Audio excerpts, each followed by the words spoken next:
Night, we're live at Jeffersons for another episode of the Jag Connection after a 42-15 homecoming win over Benjamin Russell. But Coach, first I got to dispel a little fun fact that I heard Friday night on the broadcast. Were you a long snapper when you played? I was. I was a cornerback about 60 pounds ago, and I was a long snapper. Me and my brother, he was 2 years ahead of me, so. When I got to middle school, I was in 7th, he was in 9th. He was the snapper, so he just made me do it, and I did it all the way up. And then apparently after you was Landrum Roberts, right? Landrum was between us. It was EJ, okay. And then Landrum, and then me. Yeah, because he brought it up on the broadcast, and he was talking about the long snapper, and he talked a little bit about you, and I said, that's a little fun fact that I'm not sure many people know about Coach V, that you were on special teams and a long snapper. So I played when there was no rule they could hit the center. So you could just snap it, your head could be down, and they just hit you. So that was a lot of fun for a 155-pound kid. I bet it was. It was. Well, let's get a little Coach V fun fact. So another question I wanted to just get started. If I had told you were going to run 19 less offensive plays than Benjamin Russell, would you have thought you had walked away with a 42-15 victory? I don't know. I don't know about the score. I don't know, but we felt comfortable. We felt confident. We knew our kids were going to respond. We knew we had a good plan. Our coach had a great plan on both sides, and our kids have been executing. So, anything you told me, I wouldn't have been shocked. It's just when you see that much of a disparity between the amount of offense and the fact that you guys scored, you had some quick drives and you had some methodical drives down the field. But when you had those players, let's say Derek Benson, or Morgan, I'm sorry, and their running back and even their quarterback, he posed some problems that you guys were concerned about going into that game.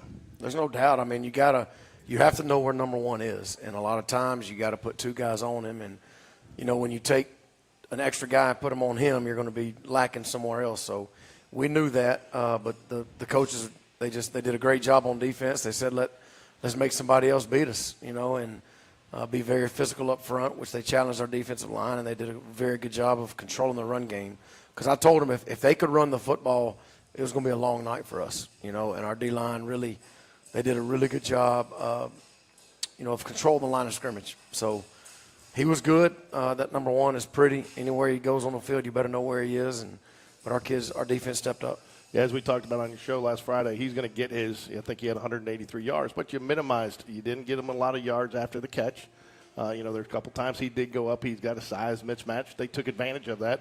But you guys did a great job of kind of just containing him and minimizing what he did after he caught the ball. They did, and we told our kids, he's going to make plays. He is just, he's the number 2 receiver in his class in the country for a reason, but you got to keep him in front. And, one time he came across the middle, and Carter Holloway, all 155 pounds of him, gave him everything he had. He gave him all 155, just, dropped the pass. So just our kids were not scared. They weren't going back down, and our coaches did a great job of just minimizing what he did. If he catches it for 10, don't let him run for 60 more. Just keep him there and live another down. Yeah, and I tell you mentioned Holloway, but also Braden Matherson did a great job on him, and I didn't know Braden Matherson could be that tall. He got up a couple of times, impacted just by having to throw over him, and also there's a couple times he went up with him, and as soon as he caught the ball, he was down on the ground. Right. It's when you're that big and talented, you're going to catch passes. You have just the frame to do it. But Braden, he's probably the best thing we've got covering, and he did a really good job of being where he's supposed to be and battling his butt off, and he altered a lot of passes. I also thought your defensive line and your linebackers deserve a lot of credit there too, because there were several times you couldn't get them the ball because the quarterback was under duress, whether it be just a straightforward defensive lineman or you did change up some of your looks and blitz from the inside to outside some. So you kind of kept the quarterback off balance a little bit, which I think helped minimize the impact that Morgan had on the game. After that first drive, Coach Bush said, we got to come get him. So he started, our defense, that's one thing they've got. They've got a lot of blitzes. They've got a lot of things with E.J. Curley and J.D. Bonamy inside where they do different stuff, and they'll drop defensive ends and bring an edge, and they do a lot of different stuff. And, he just felt like they needed to do it and just change the picture on them a little bit. And, they brought some pressure. And the broadcast of the middle school games, which we'll have the middle school coaches, Coach Matt Bowden, Coach Rusty White on here with us in a little bit to talk about their victories against Simmons on Thursday night. But Coach Bush talked a lot about the trust he has in his defense, and even with some of the changes you had to make this week coming off injuries, that's a lot of trust to go that early, to go with that kind of pressure, because it could go the other way real quick if you don't trust your defense and know that those guys are ready to play stay-at-home football. It is, and you know, they work on those blitzes all the time, and the thing about our defense, you've got linebackers who have to control a lot of things, and J.D. Bonamy and E.J. Curley and Braden Matherson, they're really smart kids, and you know, whatever Coach Bush, whatever they try to do and whatever they try to draw up, these kids get it. And, you know, they did a really good job of being where they're supposed to be and when they're supposed to be there, whether it be right now or a delay. And they were able to make some plays. And I know there was a third down in particular that Matherson, EJ kind of got to the quarterback at the same time, you know, and JD went through his gap and got picked up, but it opened up another couple gaps for the other guys. So, you know, Coach Bush and those guys do such a good job on defense of getting our kids prepared. And they knew they were going to have to play at a high level because we couldn't just sit in base and beat them. You're fairly balanced, 270 yards through the air, 173 yards on the ground. Dakari Shanks, 13 carries for 78 yards, unofficial stats, of course. But that balance really kept them off balance defensively all night. Well, you know, we talked about it. We challenged our offensive line. We said if we can't run the ball and they can just sit back on our receivers and Brock, we're going to be in trouble. You know, we've got to be able to run the ball. And, you know, even if it's just a 3-yard run, fine. Like, it's okay. You know, because that 3 yards is going to turn into 11 later on in the game. And they've got to honor it. And our O-line, Coach Moore and Coach Clark do such a good job with those guys, and Coach Arrington with the tight ends, fullbacks, that we leaned on them. And, you know, CJ and Kari, if you just give them a little bit, they're going to run, you know. And obviously you have to, you know, anytime Brock Bradley takes a snap, you have to account for his arm.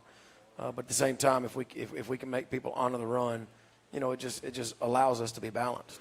Well, even on the run, you got two offensive linemen I know for sure that graded out 90 and above, in Hudson Reed and Jackson Bell this week. And it's always nice to have your center grade out high because he's making the calls. But, you know, guys like Hudson, they're making a lot of pulls, and they're getting and cross-blocking and stuff. So you're getting some athleticism out of your offensive line that you probably haven't had in years past. Well, the thing about Jackson Bell is Jackson Bell is probably smarter than half the coaches in the room, including myself. Jackson Bell, we call him Coach Bell. He's just a very smart kid. And, you know, he came off the field one time, and I can't remember what happened. It worked. Whatever we ran, it worked.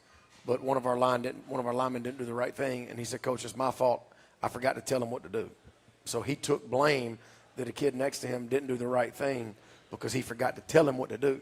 So whenever you have that type of ownership up front, you know, that's huge. You know, and Jackson's been a 3-year starter, and Hudson's, you know, going on his 2nd year starting as a junior, and you know, it means a lot to him to do it right.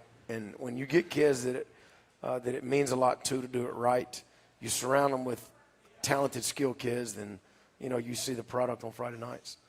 All right, Coach. Well, we want to get to see if you want to add anything else about just overall game in general before we get to some plays here. No, I'm just glad homecoming's over. I thought our kids handled themselves well. The seniors wore their togas to school on Friday, and it was a sight to see some of our big linemen in togas. I don't know, they might have had to get a couple sheets, put them together. Yeah, we talked. That's a lot of fabric. There was a lot of fabric. A lot of fabric, man. I tell you. But look, they didn't let that overdo the game. You know, it's about a game. It's about winning the game. But they did have fun with it, so I'm glad they did. And a tribute to you and your coaching staff, because there were other activities like the Powder Puff game. You guys make some adjustments in schedule to allow the kids to get, even though they're playing football, you know, and I know you made that was the emphasis of the game, and you talked in your show, it doesn't mean a whole lot for homecoming.